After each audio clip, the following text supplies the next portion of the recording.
Le prince ne t'épousera pas, mais il m'épousera moi. La nuit tombait doucement sur le village de Mbanza, dans une lumière orange et douce, comme si le ciel lui-même voulait offrir une dernière caresse au monde avant de s'endormir.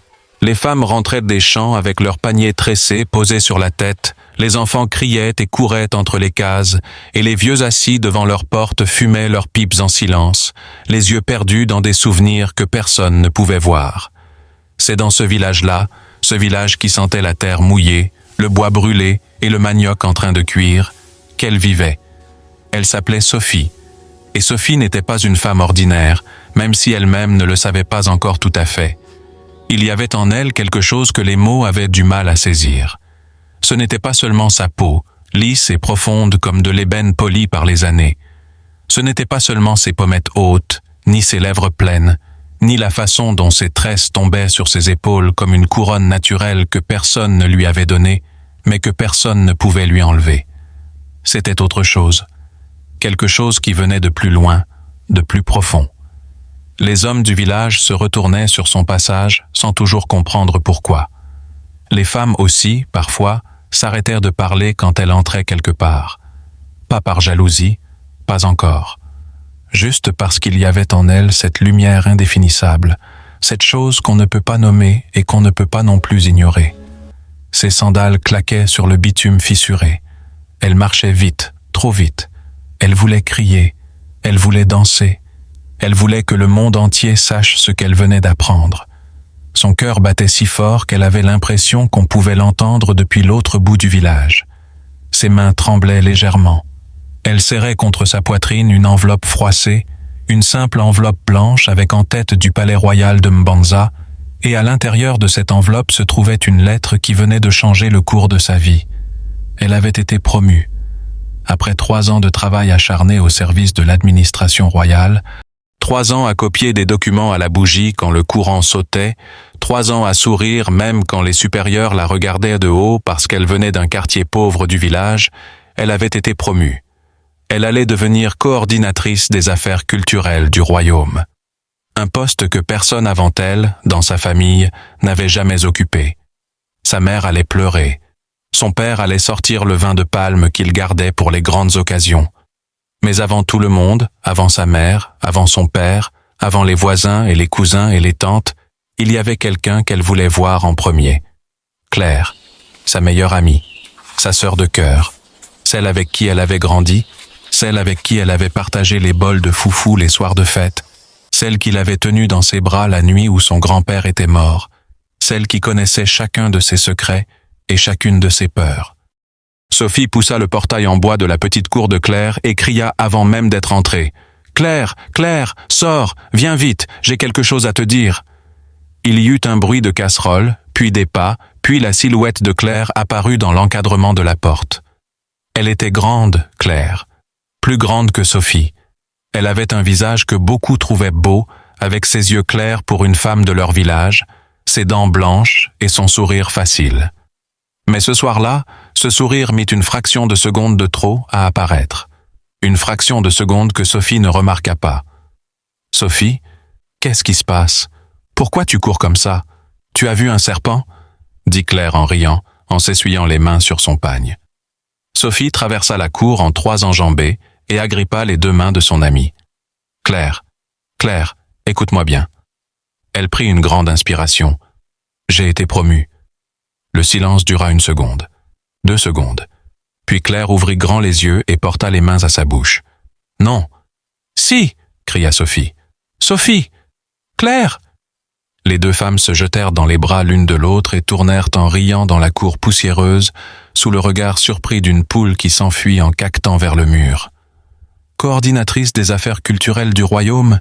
dit Sophie en brandissant l'enveloppe. « Ils me l'ont remis aujourd'hui même. La cérémonie officielle de promotion se tiendra dans quelques semaines.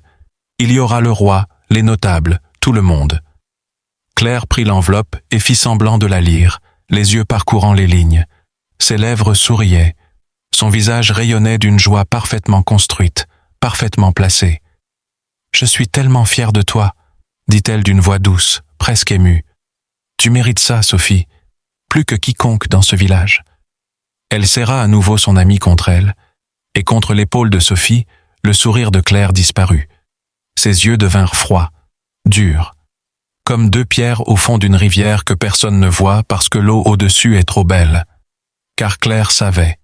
Elle savait exactement ce que cette promotion signifiait. Elle savait que la cérémonie royale était aussi l'occasion pour le prince, le fils du roi, de choisir parmi les femmes présentes celle qui siégerait à ses côtés. Cela ne se disait pas ouvertement, cela ne s'annonçait pas dans les lettres officielles, mais tout le village le savait. Quand le roi organisait une grande cérémonie, le prince regardait. Et quand le prince regardait, il choisissait. Et Claire voulait être choisie. Elle voulait cette vie. Elle voulait le palais, les pagnes brodés d'or, les servantes, le respect dans les yeux des gens quand elle passerait dans la rue. Elle voulait que les mêmes femmes qui lui tournèrent le dos aujourd'hui baissent la tête devant elle demain. Et voilà que Sophie, sa douce Sophie, sa belle Sophie avec ses yeux indéfinissables et sa lumière que personne ne pouvait éteindre, allait se retrouver là, devant le prince, dans une robe de cérémonie. Claire desserra l'étreinte et regarda son amie avec un sourire si parfait qu'il en était presque douloureux à voir. « On fait ça comment ?» demanda-t-elle gaiement. La nuit s'installa pour de bon sur Mbanza. Les lampes à pétrole s'allumèrent une à une dans les cours. Petites lucioles tremblantes qui repoussaient l'obscurité juste assez pour qu'on puisse encore distinguer les visages. Sophie et Claire restèrent longtemps assises sur le petit banc de bois devant la maison, une natte étendue à leurs pieds, une bouteille de vin de palme entamée entre elles. Les étoiles perçaient le ciel comme des éclats de sel jetés sur de l'encre noire. On entendait au loin le chant d'un coq égaré qui croyait encore que c'était l'aube. « Tu vas porter quoi ?» demanda Claire en penchant la tête, le ton léger, presque enfantin. Sophie rit doucement, un rire qui faisait danser ses tresses. « Je sais pas encore. Maman va sûrement vouloir me coudre quelque chose avec le pagne qu'elle garde depuis le mariage de ma tante. Celui avec les motifs d'étoiles et les perles noires. Elle dit que ça porte chance. » Claire hocha la tête, les yeux fixés sur son verre. « Ça va être magnifique sur toi. Tout te va de toute façon. » Il y avait dans sa voix une douceur qui sonnait juste, mais qui pesait un peu trop lourd, comme un tissu trop amidonné. Sophie ne l'entendit pas. Elle était déjà ailleurs, dans la grande salle du palais qu'elle n'avait vue qu'en rêve. Elle imaginait les lustres en cristal qui pendaient du plafond comme des cascades gelées, les tapis rouges si épais qu'on avait l'impression de marcher sur du sang coagulé, les murmures des courtisans quand elle avancerait, la tête haute, l'enveloppe de promotion devenue un talisman invisible dans sa poche. « Tu viendras avec moi, hein ?» demanda-t-elle soudain, tournant le visage vers son ami.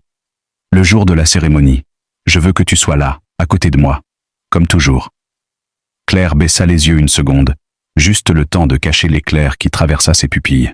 « Évidemment, » répondit-elle. « Tu crois que je vais rater ça ? Je serai là. Je te coifferai moi-même si ta mère me laisse faire. » Elles rirent encore. Un rire qui sonnait clair dans la nuit tiède. Mais quand Sophie se leva pour rentrer, quand elle serra Claire une dernière fois contre elle en murmurant « Merci d'être toi », Claire ne répondit rien. Elle se contenta de refermer ses bras autour de son amie, très fort, comme si elle voulait graver la forme de ce corps dans les siens. Puis elle la regarda s'éloigner dans la ruelle sombre, la silhouette fine de Sophie avalée peu à peu par les ombres des manguiers. Quand elle ne fut plus visible, Claire resta immobile un long moment. Puis elle murmura, si bas que même les grillons autour d'elle ne s'arrêtèrent pas. « Tu mérites tellement plus que ça, Sophie. Mais pas ça. Pas lui. » Elle rentra dans la maison. La porte claqua doucement derrière elle. À l'intérieur, la lampe à pétrole jetait une lumière jaune et vacillante sur les murs de terre rouge. Sur la petite table bancale, il y avait encore les restes du repas du soir. Un plat de feuilles de manioc pilées, quelques arachides grillés, une moitié de poisson fumé. Claire s'assit. Elle posa les coudes sur la table, les mains jointes devant sa bouche. Elle resta comme ça longtemps. Puis elle se leva, alla jusqu'à l'étagère du fond, celle que sa mère appelait l'étagère des choses sérieuses. Elle en sortit une petite boîte en fer rouillé, de celle qui avait autrefois contenu du thé importé. À l'intérieur, enveloppée dans un bout de tissu, se trouvait une fiole en verre sombre, pas plus grande que son pouce. Elle la regarda à la lumière de la lampe. Le liquide à l'intérieur était presque noir, mais quand on l'inclinait, il prenait des reflets verdâtres, huileux, vivants. Elle avait payé cher cette fiole. Un homme venu de la ville voisine, un ancien chimiste renvoyé de l'usine de traitement des minerais, l'avait vendu 3 mois plus tôt en échange d'une chèvre et d'une promesse de silence. Il avait dit « Ça brûle la peau en quelques secondes, ça ronge jusqu'à l'os si on laisse agir. Mais si tu verses juste un peu, ça marque pour toujours. Personne ne regardera plus jamais cette femme de la même façon. » Claire avait pris la fiole sans trembler. Elle l'a pris à nouveau ce soir-là. Elle la serra dans sa main jusqu'à ce que le verre morde sa paume. Puis, elle l'a remis dans la boîte. Pas encore. Pas tout de suite. Il restait encore plusieurs semaines avant la cérémonie. Elle avait le temps. Le lendemain matin, Sophie se réveilla avec le soleil déjà haut. Elle sentait encore l'odeur du vin de palme sur sa langue, la chaleur de l'étreinte de Claire, l'excitation qui lui picotait les doigts. Elle se leva, enfila son pagne du quotidien, noua un foulard autour de ses cheveux et sortit aider sa mère à piler le manioc dans la cour. Sa mère, Marie, une femme petite mais solide comme un tronc de fromager, leva les yeux vers elle quand elle arriva. « Ma fille, on dirait que tu as avalé une étoile cette nuit. Ça brille dans tes yeux. » Sophie rit et vint se placer derrière le mortier. « Maman, j'ai été promue, coordinatrice des affaires culturelles. » Marie lâcha le pilon. Il tomba dans le mortier avec un bruit sourd. Elle se tourna lentement vers sa fille. Ses yeux s'emplirent d'eau. « Répète ça. » Sophie répéta, la voix tremblante de joie. Marie la prit dans ses bras, la serra si fort que Sophie sentit les côtes de sa mère contre les siennes. « Mon Dieu, ma petite. » Elle pleura sans bruit, les larmes roulant sur les joues ridées. Puis elle recula, posa les 2 mains sur les joues de Sophie et dit, d'une voix rauque, « Tu vas aller au palais. Tu vas t'asseoir parmi les grands. Mais écoute-moi bien, Sophie. » Elle planta son regard dans celui de sa fille. « Ne change pas. Ne deviens pas comme eux.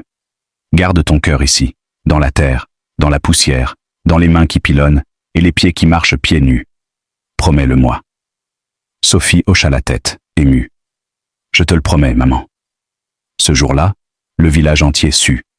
Les nouvelles vont vite à Mbanza. Les femmes s'arrêtaient devant la cour pour féliciter Sophie. Les hommes tapèrent dans ses mains en riant.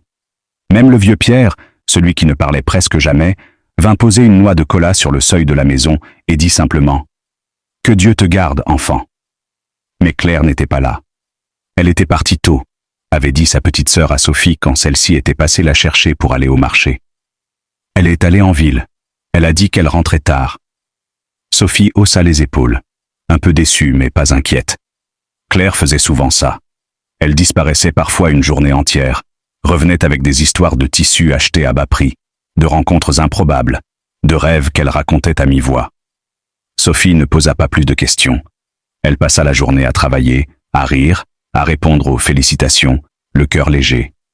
Elle ne savait pas encore que, à cet instant précis, Claire marchait dans les ruelles étroites de la ville voisine, le cœur cognant comme un tambour de guerre. Elle tourna dans une impasse sombre, entre 2 murs de parpaing noircis par les pluies. Au fond, une porte en tôle ondulée, à moitié ouverte. Elle frappa 3 fois, comme convenu. Un grincement, puis la silhouette massive d'Antoine apparut, vêtu de tunique rouge vif longue manche, une cigarette pendue au coin des lèvres. « T'es en avance » grogna-t-il sans sourire. « J'ai pas le temps de traîner » répondit Claire en entrant. L'intérieur était sombre, une petite ampoule pendait du plafond, éclairant une table encombrée de bouteilles vides, de sachets en plastique et d'un mortier en bois où traînaient encore des résidus verdâtres. Antoine referma la porte derrière elle. Le bruit claqua comme un verdict. Il s'assit lourdement sur un tabouret bancal, la fixa. « Montre-moi. » Claire sortit la boîte, l'ouvrit, posa la fiole sur la table. Le verre sombre captura la lumière jaune et la renvoya en reflet malade. Antoine la prit, la secoua doucement, observa le liquide bouger comme une créature vivante. « T'as changé d'avis combien de fois depuis la dernière fois ?» demanda-t-il, sans lever les yeux. « Je n'ai pas changé d'avis, » mentit Claire. Sa voix trembla à peine.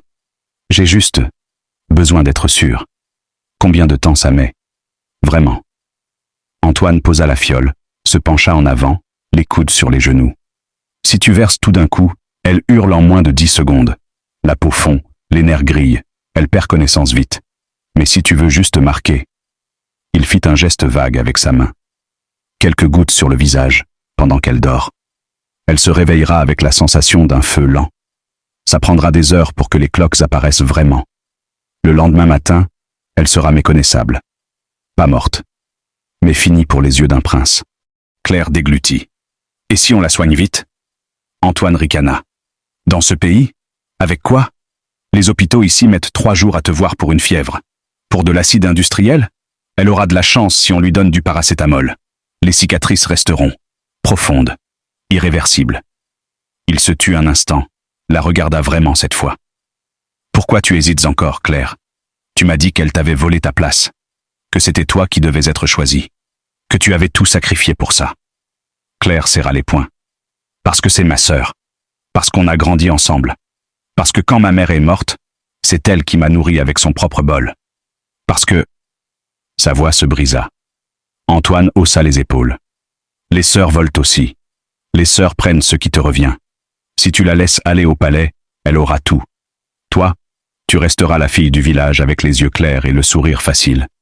Jolie, oui, mais pas assez. Pas assez pour un trône. Il se leva, alla jusqu'à une étagère, en sortit une petite fiole identique, mais vide. Tiens, celle-là c'est pour tester. Verse un peu sur un tissu, vois comme ça ronge, comme ça fume. Tu comprendras que c'est pas un jeu. Claire prit la fiole vide, la glissa dans sa poche. Je sais que c'est pas un jeu, murmura-t-elle. Antoine s'approcha, posa une main lourde sur son épaule. Alors fais-le. La nuit avant la cérémonie. Quand elle dormira chez elle, excitée, heureuse, confiante. Entre à pas de loup. Verse. Et pars. Personne ne saura jamais que c'était toi. Claire hocha la tête, lentement. Personne. Elle ressortit dans la lumière aveuglante de la rue. Le soleil tapait fort. Elle marcha longtemps, sans but, jusqu'à ce que ses jambes tremblent. Puis elle s'assit sur un muret, sortit la fiole, la regarda. Elle pensa à Sophie riant sous le manguier. Elle pensa au prince qu'elle n'avait vu qu'en photo, grand, distant, couronné d'une aura qu'elle désirait plus que tout. Elle pensa au palais, et elle remit la fiole dans sa poche. Les jours suivants s'écoulèrent comme un sablier qui s'affole. Sophie passait ses matinées au bureau royal, rentrait le soir les yeux brillants d'idées nouvelles. Elle voulait inclure les danses des masques du Nord dans la cérémonie. Elle voulait faire venir les griots du village voisin. Elle voulait que les enfants de Mbanza chantent pour le roi. Tout le monde l'écoutait. Même Julie, la fille de la capitale, commençait à la regarder différemment, avec un mélange de curiosité et d'agacement. Marie terminait la robe. Les dernières perles étaient cousues. Sophie l'essayait tous les soirs maintenant, tournait devant le miroir, riait quand le tissu bruissait comme des feuilles sous le vent. Claire venait presque tous les jours. Elle aidait à tresser les cheveux de Sophie, apportait des huiles pour la peau, racontait des blagues pour détendre l'atmosphère. Mais ses sourires étaient plus courts, ses yeux plus sombres. Un soir, alors que Sophie dormait déjà, Claire resta seule avec Marie dans la cour. Marie pila du piment dans un mortier, le bruit régulier comme un cœur qui bat. « Tu es bien silencieuse ce soir, ma fille », dit Marie sans lever les yeux. Claire sursauta légèrement. « Je suis fatiguée, Tata. » Marie posa le pilon, la regarda enfin. « Tu regardes Sophie comme si tu avais peur de la perdre, ou comme si tu voulais la retenir. Laquelle des deux ?» Claire sentit sa gorge se serrer. « Les deux, peut-être. » Marie soupira. « L'amitié, c'est pas une chaîne, Claire. C'est une main tendue. Si tu tires trop fort, tu fais mal. » Claire baissa la tête. « Je sais. » Marie reprit son pilon. « Alors tends la main, ma fille. Pas la chaîne. » Claire rentra chez elle cette nuit-là, sortit la fiole pleine, la posa sur sa table. Elle la fixa jusqu'à ce que ses yeux piquent. Elle murmura « Je suis désolée, Sophie, mais je peux pas te laisser gagner. Pas cette fois. » Le lendemain, Sophie reçut la convocation officielle. L'audience privée avec le roi aurait lieu dans 5 jours. 5 jours avant la grande cérémonie. 5 jours avant que tout change. Elle courut chez Claire pour lui annoncer, le visage illuminé. « Claire, 5 jours. Le roi veut me parler seul. » Claire la serra dans ses bras, fort, trop fort. « Je suis tellement heureuse pour toi, » dit-elle. Et dans le creux de l'épaule de Sophie, elle ferma les yeux. 5 jours. Il ne restait que 5 jours. La fiole attendait, silencieuse, dans la boîte rouillée. Le village bruissait déjà de rumeurs. On disait que le prince avait demandé des portraits des femmes promues. On disait que le roi était curieux de cette fille de Mbanza qui parlait des traditions comme si elle respirait encore. On disait beaucoup de choses. Mais personne ne disait encore la vérité qui grandissait dans l'ombre. Sophie, elle, continuait de rêver. Elle ne savait toujours pas. Pas encore. La nuit avant la cérémonie fut la plus lourde, la plus étouffante que Mbanza ait connue depuis des années. L'air semblait collé à la peau, chargé d'une humidité qui faisait perler la sueur même au repos. Sophie s'endormit tard, le corps épuisé par les préparatifs incessants, la robe suspendue près du lit comme une promesse scintillante. Marie dormait dans la pièce voisine. Pierre avait laissé une dernière noix de cola sur le seuil pour conjurer le mauvais œil, et le village entier sombra dans un silence presque religieux. Claire attendit que les coqs se taisent. Elle quitta sa case pieds nus, le pagne noué haut, la fiole serrée contre son ventre dans une poche cousue à même le tissu. Chaque pas sur la terre encore chaude de la journée résonnait dans sa poitrine comme un tambour funèbre. Elle connaissait chaque pierre, chaque racine sur ce chemin. Elle avait couru ici avec Sophie enfant, ri ici sous la pluie, pleuré ici dans ses bras quand sa mère était partie. Ce soir, elle marchait comme une voleuse. Le portail grinça à peine. La porte de la maison était entr'ouverte. Sophie ne la fermait jamais. Claire entra, le cœur cognant si fort qu'elle craignait de réveiller tout le monde. La lune jetait une lueur pâle sur le lit. Sophie dormait sur le dos, les tresses étalées, le visage paisible, presque lumineux malgré l'obscurité. Claire s'approcha. Ses mains tremblaient tellement qu'elle faillit lâcher la fiole. Elle dévissa le bouchon. L'odeur chimique, âcre, métallique, monta comme un reproche. Elle murmura, si bas que les mots se perdirent dans sa gorge. « Pardon ». Quelques gouttes tombèrent, sur la joue gauche, le front, le coin de l'œil. Le liquide coula lentement, invisible dans la pénombre. Sophie bougea légèrement. Un petit gémissement échappa de ses lèvres, mais ses paupières restèrent closes. Claire recula, referma la fiole, sortit à reculons, referma la porte, le portail, et courut jusqu'à chez elle. Là, elle vomit dans la cour, les larmes se mêlant à la bile. Elle enterra la fiole vide sous le manguier, recouvrit de terre, puis s'effondra sur son lit, attendant l'aube comme on attend une sentence. Les cris vinrent avec le premier rayon de soleil. Sophie se réveilla en hurlant. Une brûlure vive, insupportable, dévorait son visage. Elle porta les mains à sa joue, sentit la peau gonflée, humide, qui se décollait déjà par endroits. Marie surgit, alluma la lampe à pétrole. Son cri déchira la maison quand elle vit. Le visage de sa fille ravagé, rouge vif, cloqué, la peau rongée en plaques irrégulières du front jusqu'au menton. « Sophie! Mon Dieu, Sophie !» Marie courut chercher de l'eau, des feuilles de néem pilées, du beurre de karité. Les voisins affluèrent. Pierre arriva en boitant, renifla l'air, murmura « De l'acide, c'est de l'acide industriel. » Sophie pleurait, les larmes aggravant la douleur. « Ça brûle. Maman, ça brûle partout. » Claire arriva peu après, le visage défait, les yeux rougis comme si elle avait pleuré toute la nuit. Elle se jeta vers Sophie. « Oh non, Sophie, qui a pu faire ça ?» Marie la fixa, immobile. Ses yeux étaient deux lames. « Où étais-tu cette nuit, Claire ?» Claire recula d'un pas. « Chez moi, j'ai mal dormi. » Pierre s'approcha, renifla près d'elle. « L'odeur, elle est sur toi. » Les hommes du village fouillèrent. Ils trouvèrent le trou frais sous le manguier, la fiole vide encore imprégnée du liquide verdâtre. Antoine fut traîné de la ville voisine par une foule en colère. Il avoua tout en moins d'1 heure. Les visites de Claire, la fiole vendue contre une chèvre, les mots exacts qu'elle avait prononcés. Elle voulait juste la marquer, pour que le prince ne la choisisse pas. Claire s'effondra à genoux dans la poussière, sanglotant. Je voulais pas la tuer. Juste l'empêcher. C'était pour moi. Le palais. J'ai tout perdu. Sophie, le visage bandé avec des linges trempés d'eau froide, la regarda longtemps. Sa voix sortit rauque, brisée. Tu étais ma sœur, Claire. Ma sœur.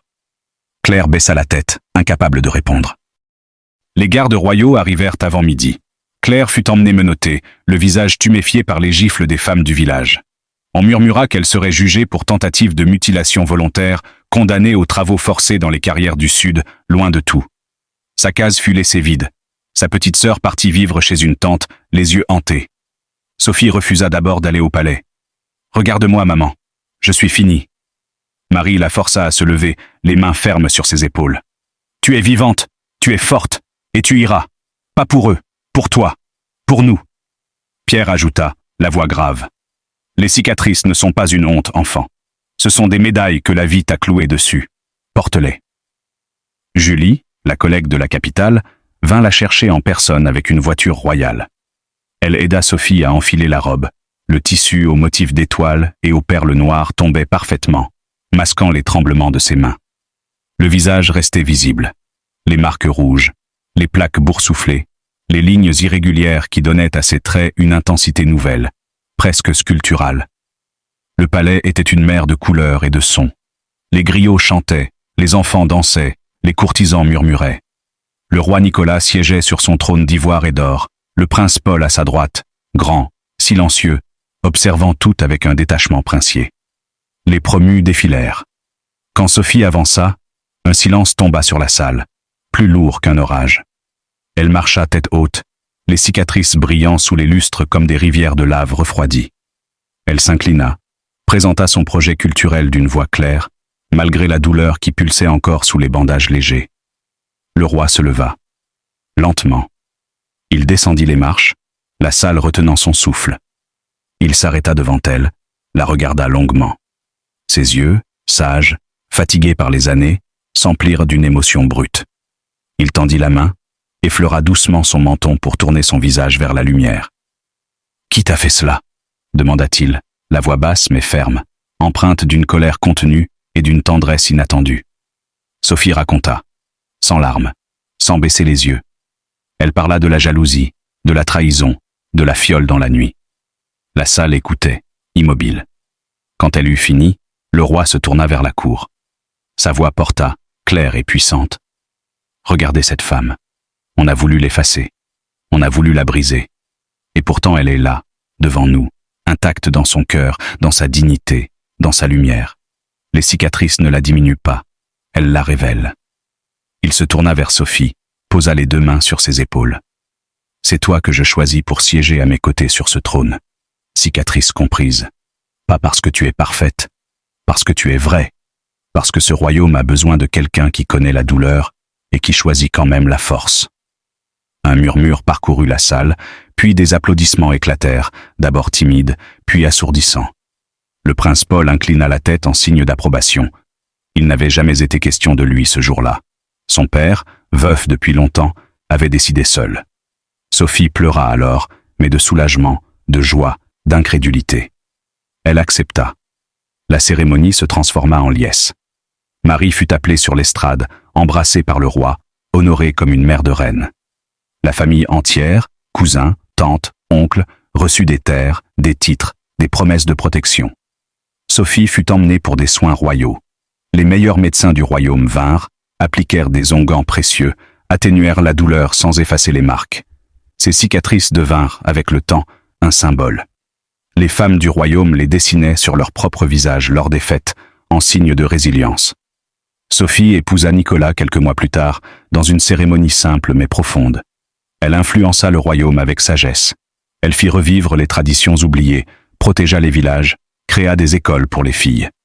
Marie vécut au palais, fière, racontant l'histoire de sa fille à quiconque voulait l'entendre. Claire, de sa cellule dans le sud, apprit la nouvelle par un journal froissé que lui passa un garde. Elle pleura longtemps, seule. Le regret la rongea plus cruellement que n'importe quel acide. Mais pour Sophie, pour Marie, pour le village de Mbanza, la vie s'épanouit enfin, comme un flamboyant après la saison sèche.